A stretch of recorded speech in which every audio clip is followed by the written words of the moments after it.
I'm Dr. Gaurav Kharya, and I work as a Director Center for Bone Marrow Transplant and Cellular Therapy at Indraprastha Apollo Hospital, New Delhi.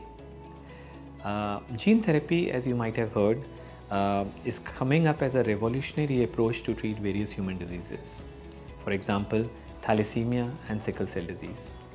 Now, you might have heard of thalassemia and sickle cell disease. These two diseases are inherited diseases, which are genetic diseases, and these two form the largest burden of red cell diseases across the globe. If we talk about the burden of the disease in our country, so almost every year 10,000 kids are born with thalassemia and another 30,000 kids are born with sickle cell disease in our country. Put together, every year 40,000 kids are added to the existing burden of thalassemia and sickle cell disease in our country. It's a huge unmet need to help these patients with curative options. As of now, the only possible curative option to treat these patients is by offering a bone marrow transplant. But bone marrow transplant comes with its own set of challenges and it can't be offered to every patient in need. That's where gene therapy comes in picture. Gene therapy is a way of genetically modifying or correcting the defective part of the genes or the chromosomes where this defect lies. So, for thalassemia and sickle cell disease, both of them are caused because of various mutations in a particular region of the chromosomes, which is called as HBB cluster.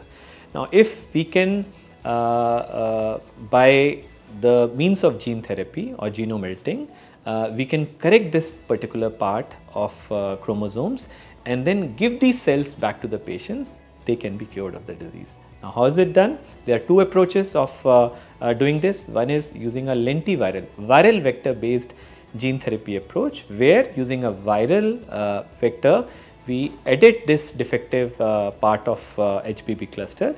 Another approach is using a CRISPR-Cas9, which you can say is a genetic knife. So, using this CRISPR-Cas9, we edit this defective part of HBB cluster and then subsequently remove this defect.